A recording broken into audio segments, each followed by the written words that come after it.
Hello my dear students, welcome to you all. Today let us talk on to the naming of the spiro compounds and bicyclo compounds where they are interconnected by a single carbon and two carbons as a bridge head carbons. So here we'll take an example of a spiro compound where two rings are bridged by a single carbon. Let us take one more example. Here like 5-membered ring. And let us take 4-membered ring on one side. Here also one carbon is common in both the rings. How to name these spiro compounds?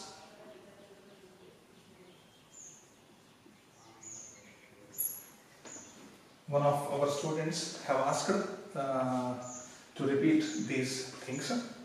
So let us talk on to these things now. Here, in order to name the spiro compound, you need to take the bridge carbon first. Here, one carbon is commonly shared between two cyclic rings.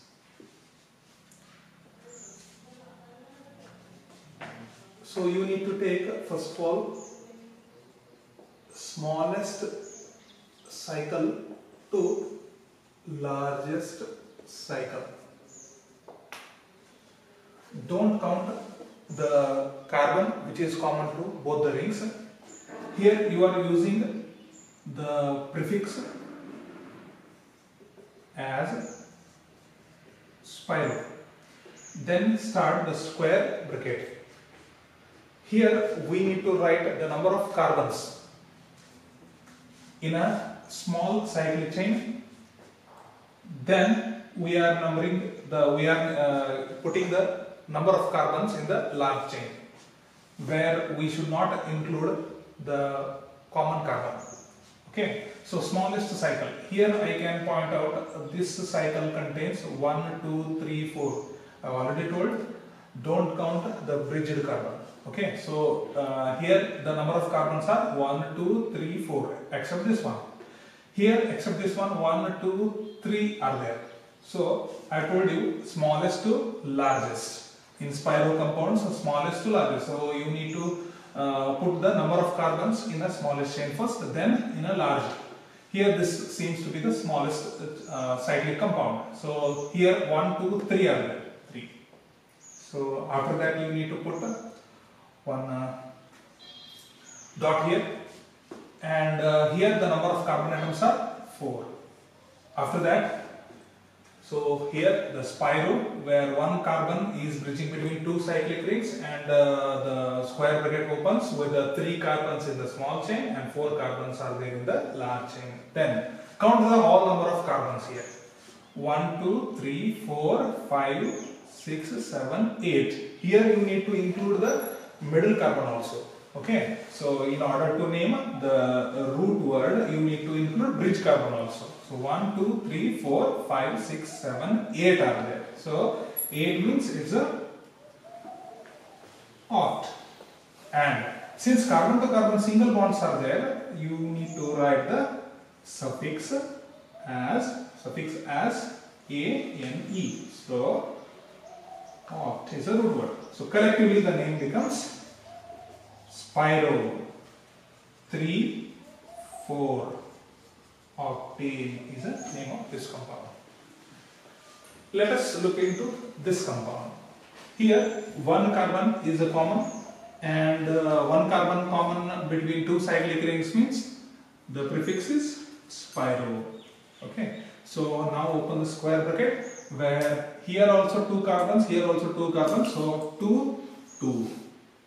Okay, so number of whole carbon atoms 1, 2, 3, 4, 5 are there. So it's a pent, and carbon to carbon single bonds are there, then it's a ane. So this is a This is a prefix, this is a root word, and this is a suffix.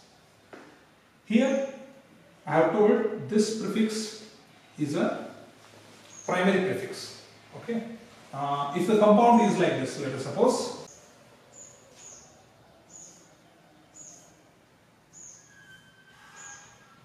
like this one. Here there is a functional group and here there is a substituent. I already told you, just make out the carbon which is bridging between two chains. Now you need to choose the locants. Here comes the numbering of the carbon atoms. If it is like this, you will directly go on with the naming. What happens is, here we need to decide the locants. Start with the numbering of the bridged carbon. Here we need to include the bridged carbon in the numbering. So that seems to be the first carbon. As I already told, you need to take the number of carbon atoms like this: 2, 3, 4. Then here comes 5, 6, 7, 8. Some students think like this also. Let us talk about that also. The same compound.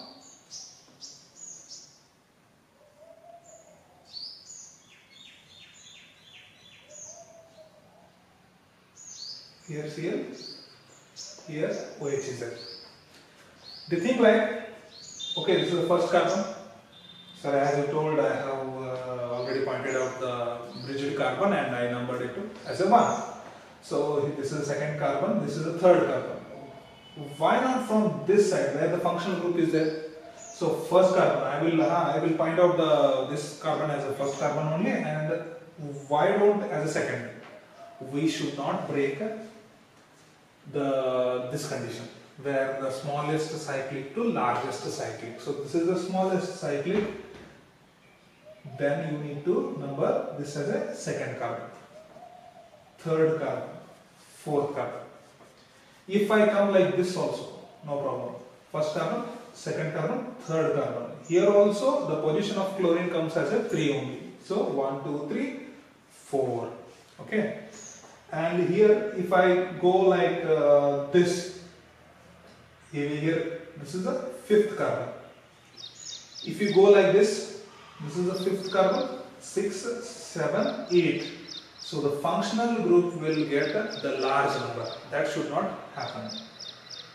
So you need to go like this one. 1, 2, 3, 4. Then it's 5, 6, and 7, 8.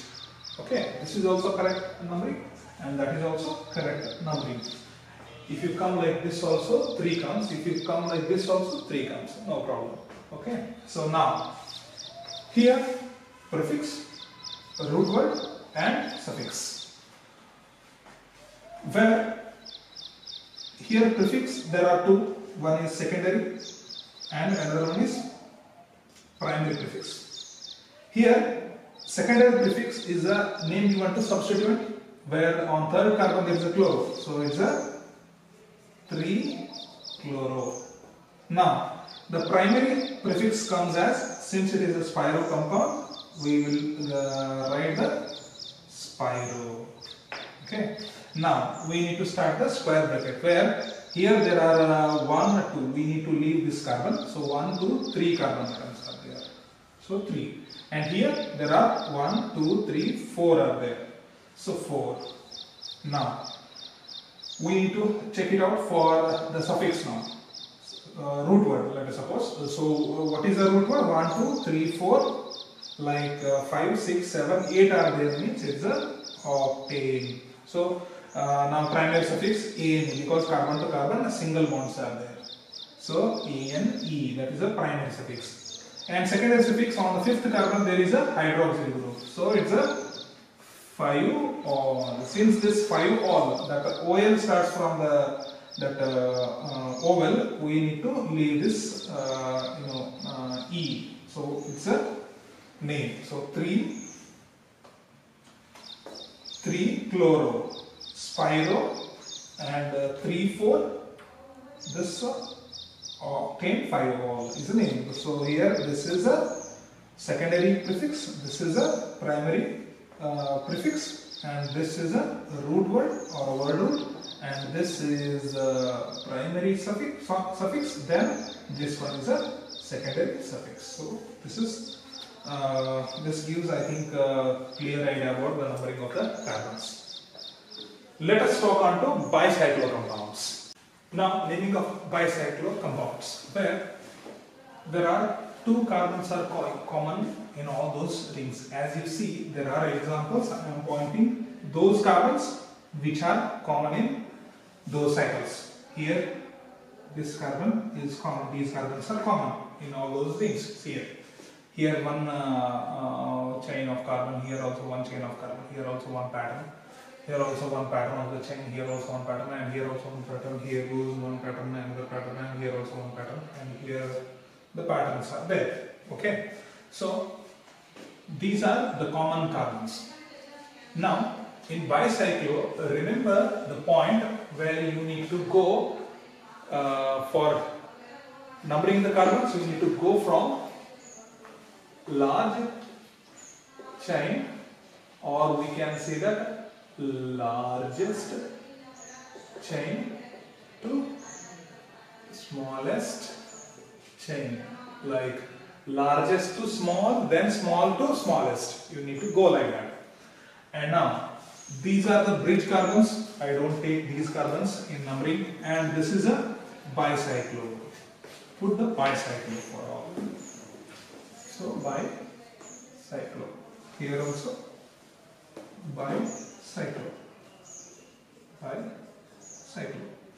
And open the square bracket now. I already told you, largest small chain to small, then small to smallest chain. Here there are 4 carbon atoms except these 2 bridge carbons. Here 3 are there, then here no are there. So you need to go like 4. Then you need to put 1 point. Then here there are 3 are there. Here no carbon atoms in the middle. So that 0. So bicyclo 4, 3, 0, and include all the number of carbon atoms in the root word. So 1, 2, 3, 4, 5, 6, 7, 8, 9 are there. It's a 9. Okay. If the compound is like this, let us suppose like this one. Okay. So what happens is you need to number the carbon atoms. Don't break this rule, large chain to small. So this becomes the first carbon, second, third, fourth, fifth, sixth.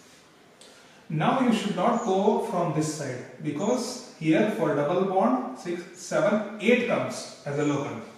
You need to go like this one now. So 6, 7. Here comes the 7 number for the double bond. So 7, 8, 9. I will name that carbon, that cycle also. So that is like again a bicyclo. 4, 3, 0. Non is a root word. Now on 7 carbon there is a ene. That is a numbering style. And if the situation is like this, let us suppose, let us have on 4th carbon there is a Cl. On 3rd carbon there is a hydroxyl group. So what happens in this case? Again the same thing. So you need to number the bridge carbons first. Here the numbering starts from which bridge carbon only. So numbering starts from bridge carbon only, and here comes the, for functional group you need to take the smallest one. So it is like that only, 1, 2, 3. So 3 there is a hydroxyl group, on 4th carbon there is a chloride. So this chlorine acts as a substituent and this acts as a functional group. Now you need to take as a prefix now, secondary prefix. So 4th carbon, 4 chloro. 4 chloro. and bicyclo this is the secondary prefix and this is a primary prefix. Now 430 non.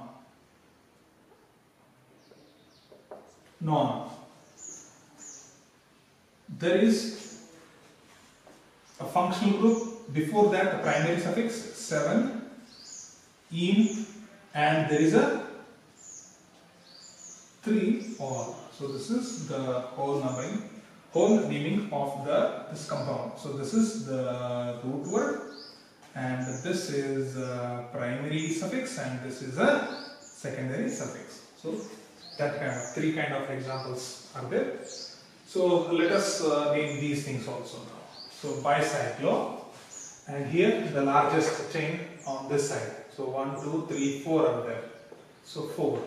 Then here 2 are there. 2, and here no carbons, 0. And total number of carbon atoms 1, 2, 3, 4, 5, 6, 7, 8 are there. So it's a oct and carbon to carbon, single bonds are there, A and E. And here bicyclo, open the square bracket where this seems to be the largest chain. 1, 2, 3 are there. You need to leave the bridge carbons. So 1, 2, 3 are there. So 3, and here 1 carbon is there. So 1, and here no carbon atom in between the bridge carbons. So 0. Bicyclo 3, 3, 1, 0, and the total number of carbon atoms 1, 2, 3, 4, 5, 6 are there. So it's a hexane. So bicyclo 3, 1, 0 hexane. Coming to this point now, where the largest contains 1, 2, 3, 4 carbons, then 2 carbons are there, and here 1 carbon atom is there. So 1, 4, 2, 1, bicyclo 4, 2, 1. So total number of carbons 1, 2, 3, 4, 5, 6, 7, 8, 9 are there. So it's a nonane. So that is the style of naming the compounds. Here the organic reactions will go like the substrate where the attacking reagent is there and they produce product. And this is a substrate and this is a reagent which is going to attack the substrate to form a product. Here there are 2 types of attacking reagents out there, and if the reagent dissociates, there are 2 types of attacking reagents will produce. They are electrophile and nucleophile. So electrophile and nucleophile, what do you mean by these things? Here that phile means affinity, electro means electron. So affinity towards the electron. Electrophile is a species that shows the affinity towards the electron. Here also the same thing, phile means affinity. You can elaborate like phile means loving, electron loving species. Here phile means loving, so the nucleus loving, affinity towards nucleus of atom. So nucleus of an atom. Here nucleus has a positive charge, affinity towards the electron. Electron has a negative charge. So the species which should be attracted by the electron should have the electron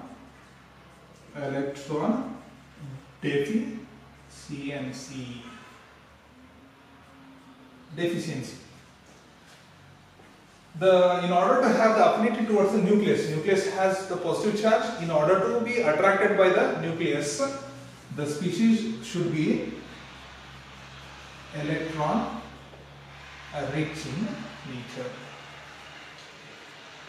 rich. So I define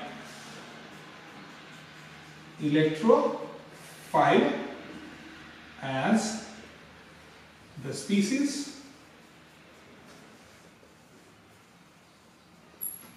having or species which are electron deficient, species which are electron deficient and attack electron rich centers during a chemical reaction. And here comes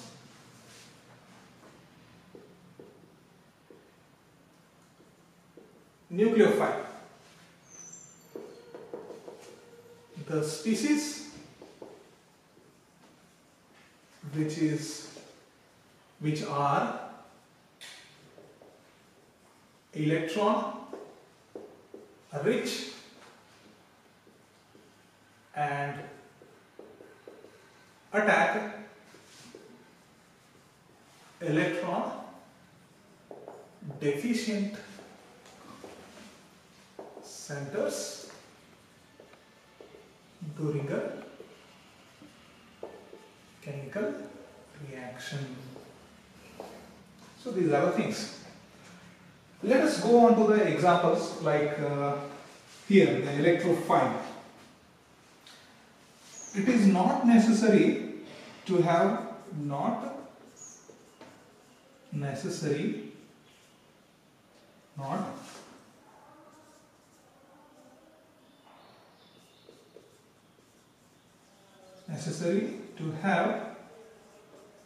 positive charge. So electrophile means electron means a negative charge. In order to be attracted by the nucleus, it should have the positive charge. It is not like that. It should be electron deficient center only. Like I will tell you the examples as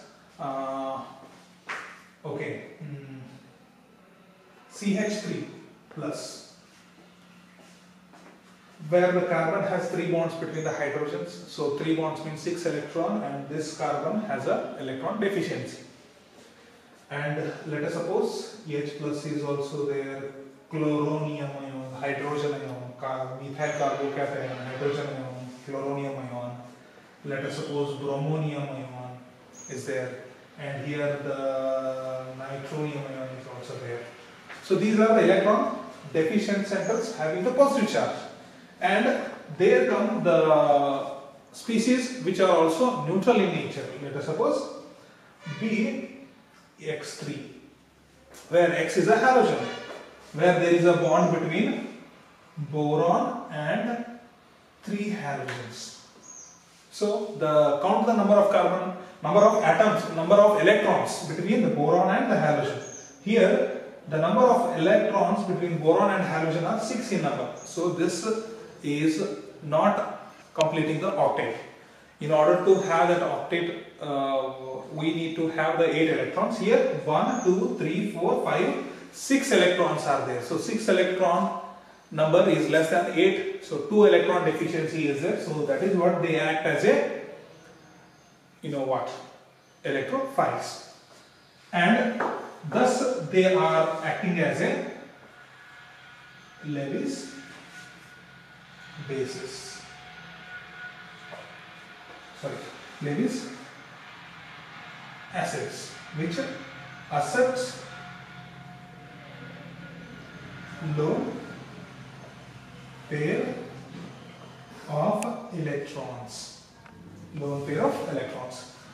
So by accepting lone pair of electron, it will tend to gain the octet structure. So that is what the BX3 kind of molecules are, electrophiles. We can give the many examples like AlCl3 is also there, AlCl3, AlBr3, FeCl3 is also there. So they are acting as a Lewis acid. So Lewis acids are also electrophiles. Like all Lewis acids are electrophiles, but all electrophiles are not Lewis acids.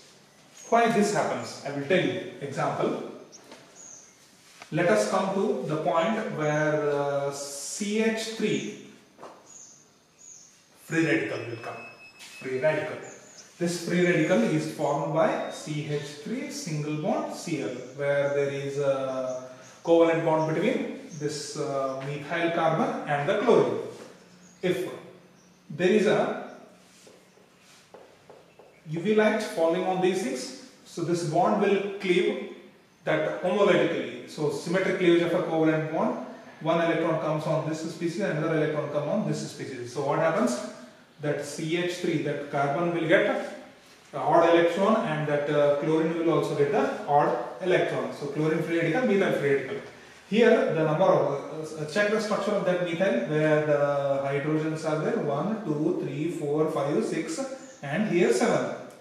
In order to gain the octet, this species need only 1 electron. So 1 electron deficiency means it is also kind of electrophile. So free radical of this kind is also electrophile. So free radical and even Lewis base and the positively charged species, all they act as a electrophiles. Here, what is the definition of Lewis acid? This also has a deficiency, and I will not call this as a Lewis acid because it should accept a lone pair, but this guy is deficient of only 1 electron. See, 1, 2, 3, 4, 5, 6, 7 electrons are already there. So it requires only 1 electron. In order to behave as a Lewis acid, it should accept lone pair. Pair contains 2 electrons, and that becomes 9 electrons. That is not possible in chemistry.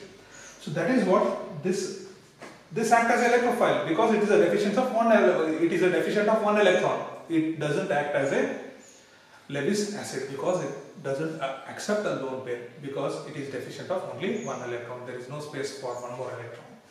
So that is what free radical is also an electrophile. And I told you the point that not necessary to have a positive charge.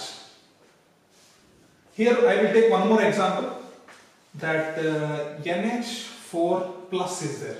In some books they have given the NH4. They will not give the NH4 as an example because I will tell you. See here. They will give only when this is there. So NH4 in aqueous medium. This acts as an electrophile. Alone NH4 plus is not an electrophile because NH3, which is a Lewis base, and H plus. So this is the electron rich center, nucleophile. This is the electrophile. Already nucleophile, electrophile, they combine to form this species where nucleophile, electrophile brings up, there is no electron deficiency because see here, already nitrogen binded with the 4 hydrogens having the positive charge, 1, 2, 3, 4, 5, 6, 7, 8 electrons are already there. So it is not electron deficient. But if they give like this one in aqueous form, it dissociates as NH3 plus H plus, then only it produces the electrophile. So NH4 plus is not an electrophile, NH4 plus in aqueous form is an electrophile. I will give one more example. Like you might have heard about the H2O, where the oxygen has electron rich density, and the hydrogen, oxygen and hydrogen, there are 2 lone pairs and 2 bond pairs. 8 electrons are already there. So if it accepts the H plus, so this happens in only the aqueous medium where the acid is added. So there is a formation of the hydronium ion. There is a formation of the hydronium ion where H3O plus is there. This guy is also having the positive charge. But what happens is, I will tell you, by donating the lone pair, 1 electron remains with the oxygen, 1 more electron on that oxygen will be donated towards the H plus. H plus. By accepting that electron which has given by the oxygen, so one electron, that one H plus, plus 1 and minus. The one electron is minus 1 and the H plus is there. So plus 1 minus 1 cancelled. So here there is a formation of a bond. Oxygen retains one electron and gives one electron to the hydrogen. So only one deficiency is there on that. But if you look into that particular bond, it's a covalent bond, where 1, 2, 3, 4, 5, 6, 7, 8 electrons are there. So these two electrons are common for both oxygen and the hydrogen. So 8 electrons are there already. That is what it is not an electron deficient. Even though it is having the positive charge, these species, not in an aqueous medium, they don't act as an electrophile, but in an aqueous medium they act as an electrophile because they dissociate to form these kind of compounds. Like already I have given this example, H3O plus, and this dissociates as H2O plus H plus in aqueous form. So in this form they act as an electrophile. Alone, if they don't give the aqueous medium, they don't act as an electrophiles. So I have discussed two cases here, like a positive charge having and positive charge having in aqueous medium, and positive charge having not in aqueous medium, they don't act as an electrophile. Positive charge having aqueous medium, they act as electrophile, and alonely they are having the positive charge, they are also acting as electrophiles, and even the free radical is also a kind of electrophile where the deficiency of one electron is there. So this is about the electrophile. Coming to the nucleophile now. If you want, take the screenshot of these things. Yes. So now coming to nucleophile. Here it's a nucleophile is electron rich species. Here also there is no necessity of having the negative charge because neutral species also act as nucleophiles. As I already told, NH3 having a lone pair, it has tendency to donate a lone pair of electron. Okay, so this is also a neutral species having the electron rich density on electronegative atom, and let us suppose H2O is also there. So this is also the species, neutral species having the tendency to donate a lone pair of electrons. And the negatively charged species, negatively charged species, let us suppose carbocation, carboanion contains electron rich density on the carbon, tends to donate the electron. And you can take the chloride ion, bromide ion. In common, you can take the halide ion, where bromides, chloride, iodide, and fluoride they come as like that. So negatively charged species are also acting as a nucleophiles. We will take the example, like if we are discussing about the examples, then there many examples will come. I will explain the electrophilic character and nucleophilic character of them. So nucleophilicity is a tendency to donate the electron, and electrophilicity is tendency to gain electron. So that is the case. Here the covalent bond between two species will break in two formats, where two electrons are there in this single covalent bond. If one electron goes on this, one electron goes on this, this is called as symmetric cleavage of a covalent bond, and that is nothing but homolytic cleavage or homolysis in short. So both the species will get odd number of electrons, and they are called as free radicals. So they are also the reactive intermediates. And if the bond between these two atoms in which one of them is most electronegative. Let us suppose if I say B is most electronegative, B tends to attract this bonded pair of electron towards it. Here I am showing the movement of one electron by single-headed arrow and the movement of two electrons by double-headed arrow. If both the electrons go on B, one electron is already that of B, and if both the electron goes means the extra electron is only one because it is coming from A. So B gets 2 electron. There is no doubt about that, because already it is having one electron of its own. Only one electron is extra, and the one electron charge is -1. So that is the notation. And since A has lost its one electron, so it becomes plus.